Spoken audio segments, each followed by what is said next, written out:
Dois-je trader une seule paire ou alors plusieurs paires? C'est la question que plusieurs personnes se posent. Donc, est-ce que je dois trader une seule paire, Euro USD, le ZO USD, le GBP USD, ou alors je dois trader une multitude de paires, telles que Euro USD plus GBP USD plus Euro JPY et pas mal d'autres paires? Quel est le choix qu'il faudrait faire entre trader une paire ou alors trader plusieurs paires? Comme je l'ai dit, c'est à cette question que vous allez répondre dans cette vidéo. Alors, pour les personnes qui ne le savent pas, moi c'est Darling. Je fais sur cette chaîne KaizenFX des vidéos concernant le trading. Donc, si c'est un sujet qui vous intéresse, je vous invite à vous abonner, à liker la vidéo, aussi à commenter pour me dire ce que vous avez pensé de cette vidéo et aussi des sujets de vidéos que vous aimeriez voir sur cette chaîne. Allez, on va aller directement sur mon écran où je vais vous donner la roadmap qui vous permettra à vous de pouvoir déterminer s'il est mieux pour vous de trader une seule paire ou alors s'il est mieux pour vous de trader plusieurs paires. Et sachez que l'un comme l'autre de ces deux choix a des avantages et des inconvénients. Ok, là je me trouve sur mon écran. Choix, une paire ou plusieurs paires de devises. Déjà, ce qu'il faudrait savoir déjà, c'est quoi? C'est que même avant de décider que vous devrez choisir telle paire ou alors choisir ces différentes paires-ci, il est très judicieux de pouvoir déjà savoir quelles sont les paires sur lesquelles je devrais appuyer mon choix. Et pour cela, j'ai fait une vidéo sur laquelle je vous présente comment choisir ces paires de trading. Donc, comment choisir, comment déterminer en fonction de mon style de trading, en fonction de ma localisation dans le groupe terrestre, donc en fonction de mon GMT, quelles sont les sessions qui sont plus susceptibles de m'offrir des opportunités. Et pour cela, j'ai fait une vidéo dessus que vous pourrez les retrouver sur le i ou alors en bas de description.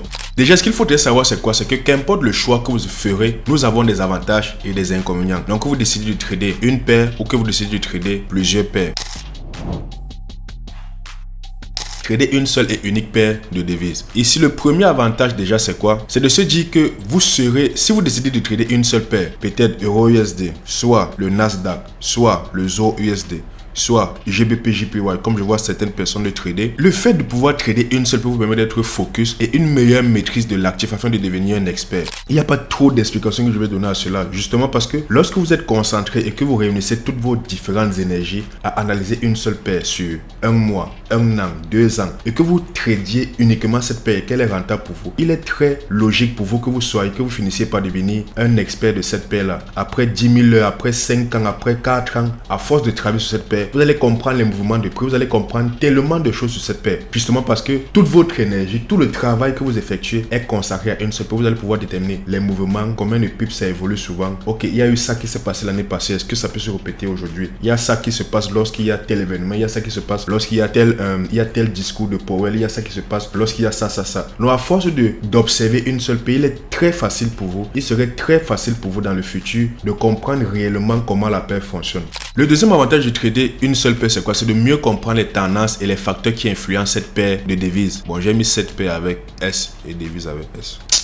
C'est logique parce que regardez, lorsque vous tradez une seule paire, si vous êtes quelqu'un qui décide de trader avec l'analyse fondamentale, peut-être si je prends l'exemple sur Euro USD ou alors le ZO USD. Euro USD est affecté par combien de devises? Par deux devises, l'euro et le dollar. Pour vous, le travail effectué dans le fondamental, c'est de pouvoir savoir ce qui se passe dans la zone euro et ce qui se passe aux États-Unis d'Amérique pour le USD. C'est très simple, ce qui fait que ça limite le travail effectué sur deux devises. Alors que avoir tellement de paires, supposons que vous ayez peut-être 15 paires à côté ou 10 paires, vous devez être à même d'analyser toutes ces différentes paires-là. Vous voyez, côté fondamental, si vous décidez de traiter le fondamental, il y a bien des personnes qui ne traitent pas le fondamental. Mais si vous décidez de le faire, ça augmente votre gamme de travail, ça augmente drastiquement le travail à effectuer afin de pouvoir prendre des positions sur le marché. Le troisième avantage, trader une seule paire de devises te rendra plus discipliné et te fera travailler ta patience. C'est très important de comprendre cela. Je m'explique. Lorsqu'on dit que trader une seule paire vous permet de pouvoir travailler votre patience et votre discipline, c'est dans le sens où trader une seule paire est parfois, on dira, très complexe, dans le sens où, surtout si vous êtes day trader, il pourra arriver des semaines où vous n'avez pas de trade. Il pourra arriver 2 semaines, vous n'avez pas un trade, 2 trades. Et vous, si vous n'êtes pas assez patient, vous allez devoir aller forcer les trades sur le marché. Vous voyez un peu ce que je dis. Vous allez devoir aller forcer les trades, ce qui n'est pas judicieux lorsqu'on veut se professionnaliser en trading. Et c'est ça, en fait, lorsqu'on trade une seule paire, vous devez être patient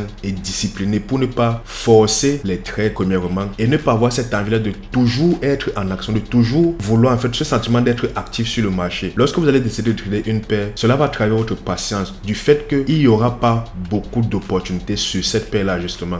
Donc, le fait de pouvoir trader une seule paire vous permet de pouvoir travailler déjà votre patience et votre discipline. De vous dire que s'il n'y a pas de trade, je ne prends pas. S'il y a un trade, je le prends. Si ce trade ne respecte pas ma stratégie, j'accepte que je n'ai pas eu de trade depuis une semaine. Mais ce trade ne respecte pas ma stratégie, je ne vais pas prendre ce trade-ci. Moi, j'ai déjà eu à faire 2 semaines sans trade. Si je ne suis pas patient et discipliné, je vais aller forcer les trades sur le marché et je vais perdre mon capital.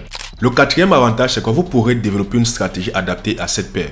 Justement, pourquoi? Parce que vous avez tellement eu le temps d'apprendre cette paire, de comprendre comment la paire fonctionne. Avec la maîtrise que vous avez sur cette paire, il est logique que vous puissiez adapter votre stratégie en fonction de cette paire, en fonction de tous les mouvements. EURUSD, la plupart du temps, lorsqu'il y a ceci qui se passe, le prix évolue de peut-être 500 pips. Je pourrais peut-être faire 5 R, 4 R. Donc, en fonction de la paire de devises que vous allez travailler, il sera plus judicieux pour vous de vous dire, ok, ici, quand ceci se passe, mon SL de souvent 10 pips, ça fonctionne bien. Parce que là, vous pouvez adapter votre SL en fonction de la paire, justement parce que vous la maîtrisiez déjà. Ici, vous pouvez vous dire que, ok, lorsqu'on prend cette liquidité à telle heure sur cette paire de devises, la plupart du temps, on repart reprendre la liquidité opposée. Et là, vous vous dites que, là, ça fait du sens, justement parce que j'ai eu le temps de beaucoup travailler la paire, de beaucoup analyser, de beaucoup consommer le graphique uniquement sur cette paire. Donc, je pourrais potentiellement voir des meilleures opportunités et adapter une stratégie en fonction de celle-ci. Le premier inconvénient, c'est quoi? C'est la dépendance à cette paire.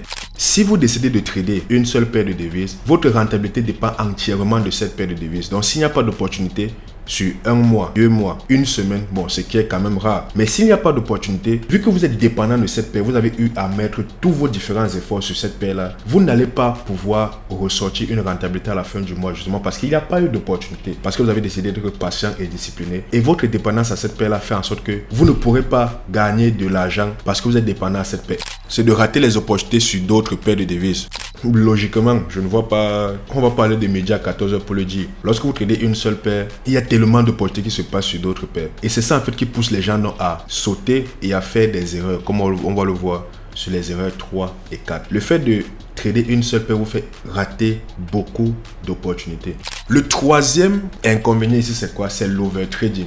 Justement parce que vous n'avez pas d'opportunité et vous cherchez à rapidement faire de l'argent. Aussi, pourquoi? Parce que lorsque vous n'avez pas d'opportunité, vous voulez mettre tous vos risques sur un seul trade en vous disant que, moi la semaine passée, j'ai pas eu de trade. Bon, le trade s'il vient de s'effectuer, aujourd'hui j'ai eu ma confirmation. Je vais mettre 2% sur ce trade-ci. Parce que je sais que dans les prochains jours, je n'aurai pas de trade. Bon, ce que vous ne savez pas réellement.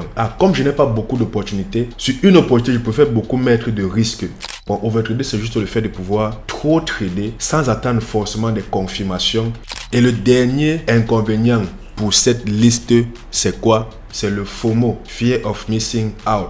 Il va vous arriver parfois que vous êtes en train de trader, vous êtes peut-être sur EURUSD, peut-être dans votre groupe d'amis, vous voyez des personnes qui traitent le ZOUSD, le GBPUSD, le USDJPY, qui prennent des trades et vous partagent à vous. Et vous dites que, EURUSD, pourquoi je ne trade pas depuis? Surtout que je n'ai même pas tradé depuis une semaine. Pourquoi moi je n'ai pas de trade? Et je vois mes amis qui ont des très beaux trades. Vous, ce que vous allez faire, c'est quoi? Vous allez aller forcer le trade, justement parce que vous avez peur de rater une opportunité. Vous allez voir toutes ces différentes personnes. Vous allez aller sur votre graphique. Vous n'allez pas attendre toutes les confirmations que vous attendez souvent.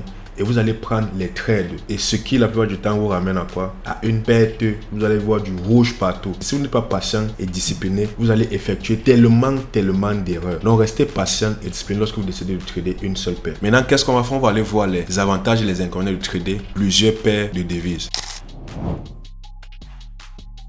Trader plusieurs paires de devises. J'entends quoi par trader plusieurs paires de devises? C'est de trader 5, 6, 7, 8 paires de devises, 4 paires, 10 paires de devises. C'est en fait ça lorsque je parle de trader plusieurs paires de devises. Ici, comme vous l'avez vu, il y a des avantages, il y a des inconvénients. Le premier avantage, c'est plus d'opportunités sur le marché. C'est assez simple, n'est-ce pas? Vous avez plusieurs paires de devises, automatiquement, vous avez plus d'opportunités à pouvoir saisir sur le marché. C'est très simple, justement parce que sur EURUSD, il peut avoir un trade, GBPUSD, il peut avoir un trade, EURJPY, il peut avoir un trade, EUROCAD, il peut avoir un trade. Donc, il y a pas mal d'opportunités présentes sur le marché au vu de si vous tradez plusieurs paires de devises. Le deuxième avantage, diversification, repartir le risque sur plusieurs devises. Déjà encore écrit devises sans S. Bon, le fait de pouvoir diversifier le risque. Lorsque on trade une seule paire, peut-être GBPUSD, on va mettre un risque total de peut-être, supposons 1% sur un seul trade, parce qu'on a une seule opportunité. Alors que si on trade plusieurs paires de devises, je peux décider de mettre 0,5% sur GBPUSD et mettre 0,5% sur EUROCAD. Si les deux passent, c'est très good. Si un trade échoue, j'ai encore quand même l'autre trade qui peut me faire rembourser la perte que j'ai eue. Ou alors, au pire des cas, si les deux échouent, je perds uniquement 1%. Diversifier, c'est déjà très good. Comparé à trader une paire où on met tous ses œufs dans un même panier. Le troisième avantage, c'est quoi? Vous serez plus actif sur le marché et pas avoir le sentiment de ne rien faire. ce qui vous pousse à faire des erreurs. C'est logique. Lorsqu'on travaille, lorsqu'on n'est pas en train d'analyser, lorsqu'on n'est pas en train de trader, ou lorsqu'on est en train de se reposer, d'apprendre autre chose, ou bien d'apprendre la programmation, autre chose qui n'a pas trait au trading, on a ce sentiment-là de ne pas être actif, de ne pas progresser en trading, de ne pas faire quelque chose pour avancer. Et alors que lorsque vous analysez, et logiquement vous avez ce sentiment-là d'être actif, vous avez ce sentiment-là de participer à votre progression en trading.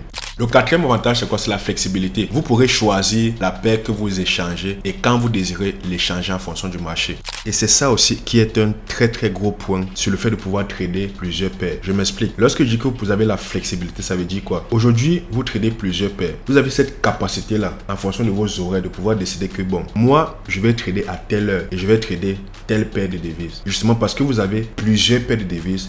Regardez, quelqu'un qui trade une seule paire de devises, déjà qu'il n'y a pas d'opportunité, déjà qu'il n'y a pas de trade, donc les trades sont assez rares, il doit travailler sa patience, sa discipline, de pouvoir accepter qu'il peut avoir une semaine, 2 semaines sans trade. Mais regardez maintenant, lui, il ne peut pas se permettre de pouvoir se décider que je vais trader tel jour, tel jour.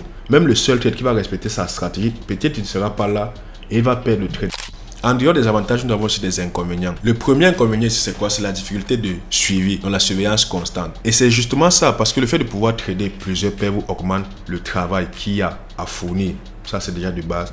Déjà, vous devez suivre pas mal de trades qui sont peut-être en cours et vous devez gérer et surveiller plusieurs paires de devises que vous êtes en train d'analyser pour savoir que il y a ça qui arrive bientôt sur la zone. Il y a ça que je suis en position. Il y a ça que je dois analyser. Il y a ça qui peut-être est déjà sécurisé, qui est déjà à break-even. Il me faut faire le trailing stop. Il y a ça, il y a ça. Oui, qu'il y a tellement de choses qu'il faut prendre en compte. Le deuxième inconvénient, c'est plus de travail effectué. Je pense que c'est assez facile à comprendre. Plus de paires, plus de travail effectué, donc plus d'analyse. Je pense que c'est assez simple à comprendre. Ici, risque de dispersion, vous pourrez rater des opportunités et prendre des décisions moins éclairées. Lorsqu'on parle de risque de dispersion, ça veut dire quoi? C'est que donc, lorsque vous êtes en position ou alors lorsque vous analysez plusieurs trades, et comme je l'ai expliqué, vous ne pourrez pas avoir la même finesse et le même détail d'analyse que quelqu'un qui analyse une seule paire de devises sur toute l'année. Justement parce que vous analysez tellement de paires, parfois vous allez avoir des décisions qui sont moins éclairées et prendre des opportunités qui vont vous amener à la perte. Justement parce que vous n'allez pas être à même de faire tout le travail dans le fond et la forme afin de pouvoir prendre un trade. Maintenant, qu'est-ce qui se passe? Je peux être en train d'analyser ici et je rate une opportunité qui se fait ici. Et maintenant, lorsque je reviens, même où j'étais en train d'analyser, lorsque je repars encore là-bas, je rate encore l'opportunité. Vous voyez un peu. Et c'est en fait ça qui est frustrant de se dire que j'ai plus le temps d'analyser, j'ai plus le temps de faire tout ce gros travail-ci. Et en plus de cela, j'ai raté le trade. C'est ça qui est énervant justement parce que j'étais concentré à analyser d'autres paires et donc je n'étais pas concentré à prendre le trade quand il a fallu. Ou alors, quand peut-être il y a toutes les alertes peut-être de... Imaginons, il y a des alertes sur 7 paires qui sont combien d'atteindre une zone pertinente. Vous ne pourrez pas prendre les trades sur toutes ces différentes paires-là. Je pense qu'on se comprend. Ou alors vous ne pourrez pas analyser de la même façon après que l'alerte est sonnée sur toutes les différentes paires afin de pouvoir prendre le trade. Il y a des paires que vous allez sauter à force de vouloir tout faire en même temps. Donc je pense que c'est assez facile à comprendre. Le quatrième inconvénient ou désavantage, c'est quoi? Moins de concentration, moins de focus. Je pense que ça revient sur le point de la dispersion. Moins de concentration dans le sens où vous n'êtes pas à même de mieux gérer lorsque c'est plusieurs paires, justement parce qu'il y a trop de travail effectué, il y a trop d'opportunités à suivre, il y a trop de trades à gérer, trop de management de trades à gérer. Il y a tellement de choses à gérer. Ce qui fait que vous n'êtes pas bien concentré et cela va faire en sorte que vous puissiez rater des opportunités, prendre des mauvais trades, prendre des trades qui ne respectent pas réellement votre stratégie, prendre des trades qui vont vous faire perdre et pas mal d'autres choses. Je pense que c'est assez compréhensible, n'est-ce pas? Donc là maintenant, qu'est-ce qu'on va voir? Deux autres facteurs à prendre en compte qui sont très importants. Déjà, on a votre niveau de trading, que vous soyez débutant, intermédiaire ou expert, et on a aussi votre style de trading. Votre niveau en trading, si vous êtes un débutant, la recommandation pour moi, ce que je vous recommanderais de faire, c'est quoi? C'est de trader une seule paire de devises. Le temps d'apprendre tous les concepts et avoir la confiance en votre système. Deuxième position, lorsque vous êtes intermédiaire. Donc au niveau intermédiaire, c'est que vous avez déjà un plan qui fonctionne, vous avez déjà maîtrisé votre stratégie, vous avez un système que vous avez mis en place, vous êtes rentable sur le temps. Deux options s'offrent à vous. Vous pouvez continuer à trader une seule paire de devises en vous spécialisant dessus et faire toute votre rentabilité dessus. Ou alors de trader plusieurs paires cette fois-ci en vous disant que ok, je maîtrise quand même déjà bien la stratégie. Et là, je pourrais analyser, backtester encore 2 ou 3 paires à côté pour pouvoir prendre des trades dessus. Et cette fois-ci, en backtestant, je vais juste prendre des trades qui sont A+. Donc les trades de très très forte probabilité de réussite. Et c'est tout. Le deuxième facteur à prendre en compte, c'est quoi? C'est votre style de trading. Est-ce que vous êtes scalper, day trader ou swing trader? Pour les scalpers, je pense que c'est assez logique. Vous n'allez pas avoir un scalper, c'est quelqu'un qui trade en seconde et 1 minute. Vouloir trader 10 paires en scalping, vous voyez que c'est pas logique. Justement parce que uniquement avec une seule pipe, peut avoir tellement d'opportunités au courant de la journée. Un day trader, donc quelqu'un qui trade au jour le jour, il peut entrer ses positions aujourd'hui fermées le soir ou entrer aujourd'hui et fermer le lendemain. Je recommande de pouvoir trader 1 ou 2 paires maximum en fonction donc des data et en fonction du système de backtesting qu'il a eu à faire sur ces différentes paires là. Avec ok, cette paire ou ces 2 paires, si sont rentables, je vais les utiliser. C'est très simple à comprendre. Et maintenant, un swing trader, logiquement, un swing trader va trader plusieurs paires. Vous ne pourrez pas dire à un swing trader, tu dois trader une seule paire. Ça ne fait pas de sens justement parce que lui, ses opportunités se font sur du H4 ou sur du daily. Et sur ces gros time frames là, pour qu'un trade puisse arriver, ça met parfois tellement de temps, parfois 1 mois, 2 mois pour avoir un seul trade sur une seule paire de devises. Lorsque vous voulez faire du swing trading, on a des positions qui vont durer pas mal de temps. Donc vous voyez qu'en fonction de cela, vous ne pouvez pas trader une seule paire de devises. Moi, c'était tout pour cette vidéo. N'hésitez pas à liker la vidéo, de vous abonner. Et n'hésitez pas aussi à me dire en commentaire ce que vous avez pensé de cette vidéo et des sujets de vidéos que vous aimeriez voir sur la chaîne. Partage cette vidéo à un de tes amis si tu juges que la vidéo pourra l'aider. Et moi, je vous dis à plus pour la prochaine vidéo. Passez une excellente soirée ou journée en fonction de l'heure à laquelle vous regardez cette vidéo. Allez, peace!